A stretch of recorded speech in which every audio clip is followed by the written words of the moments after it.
شروع اللہ کے نام سے جو بڑا مہربان اور نہایت رحم کرنے والا ہے۔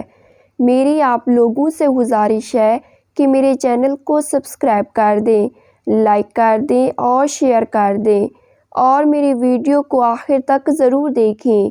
ایک روز حضرت جبرائیل علیہ السلام تنہا بارگاہ رسالت صلی اللہ علیہ وآلہ وسلم میں بیٹھے ہوئے تھے کہ اچانک آسمان کا کنارہ شق ہوا۔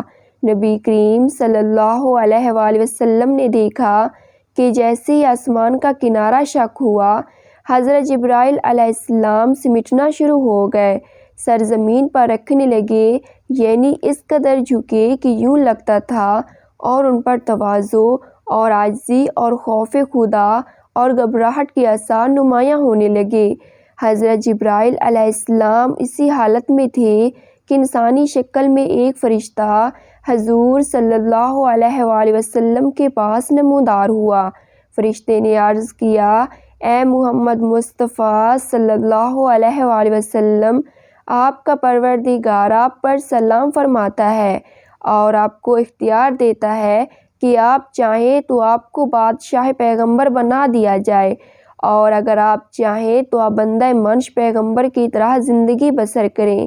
اس فرشتے نے جب یوں اللہ تعالیٰ عز و جل کا پیغام پہنچایا تو حضور صلی اللہ علیہ وآلہ وسلم نے کوئی توقف فرمایا اور سوچنے لگے۔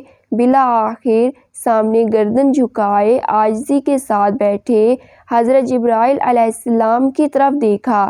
حضرت جبرائیل علیہ السلام سمجھ گئے کہ حضور صلی اللہ علیہ وآلہ وسلم اس معاملے میں مجھ سے مشورہ طلب فرماتے ہیں۔ عرض گزار ہوئے، اے اللہ کے رسول صلی اللہ علیہ وآلہ وسلم، بندگی اور عاجزی اختیار فرمائیں۔ حضور صلی اللہ علیہ وآلہ وسلم نے آنے والے فرشتے کو جواب دیا کہ میں بندوں کی طرح زندگی بسر کروں گا، بادشاہی نہیں چاہیے۔ وہ فرشتہ جواب سن کر دوبارہ آسمان کی طرف عروج کر گیا تو حضرت جبرائیل علیہ السلام بھی اپنی اصلی حالت پر واپس آ گئے۔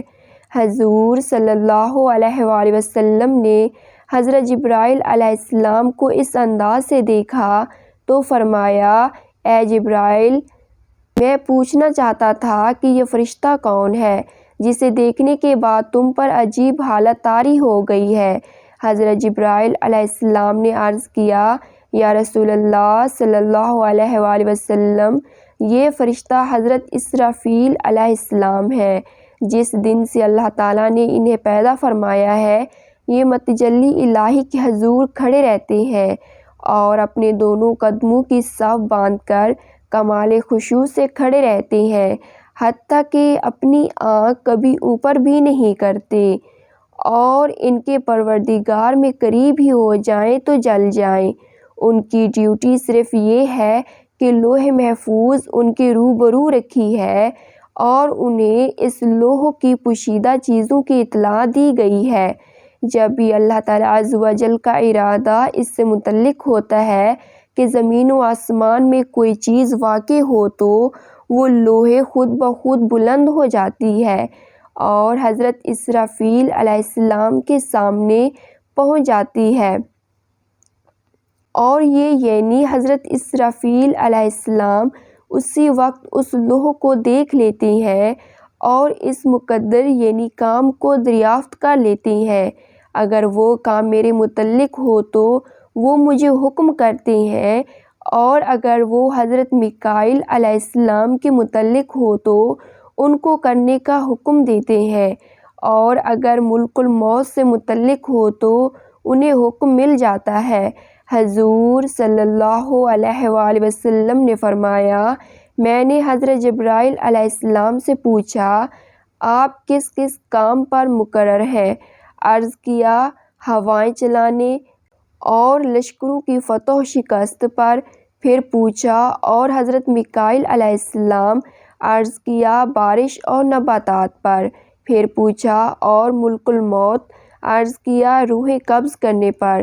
حضرت جبرائیل علیہ السلام نے مزید عرض کیا، حضرت اسرافیل علیہ السلام نیچے آئے تو میں نے خیال کیا کہ اب قیامت قائم ہونے کا وقت ہے اور ڈر گیا، اور میری حالت میں جو تبدیلی آپ نے دیکھی ہے وہ اسی ڈر کی وجہ سے تھی۔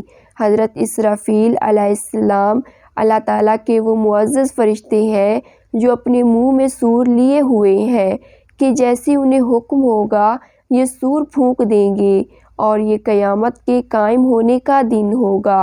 اوپر بیان کردہ روایات کے متعلق حضرت اسرافیل علیہ السلام اس حوالے سے تمام فرشتوں سے افضل ہیں کہ آپ قرب و منزلت اور لوح محفوظ کی پوشیدہ چیزوں پر مطلع ہونے میں سب سے آگے ہیں، یہاں تک کہ حضرت جبرائیل علیہ السلام، حضرت میکائیل علیہ السلام، حضرت عزرائیل علیہ السلام پر بھی حکم چلاتے ہیں۔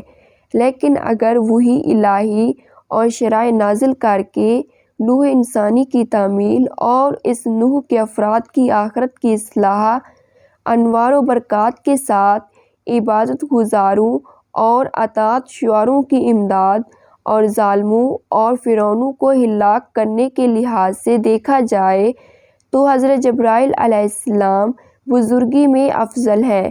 اللہ پاک ہمیں دین کی سمجھ بوجھ عطا فرمائے اور ہمیں نیک اعمال کرنے کی توفیق عطا فرمائے اور ہمارا خاتمہ نیک اعمال پر کرے، آمین ثم آمین۔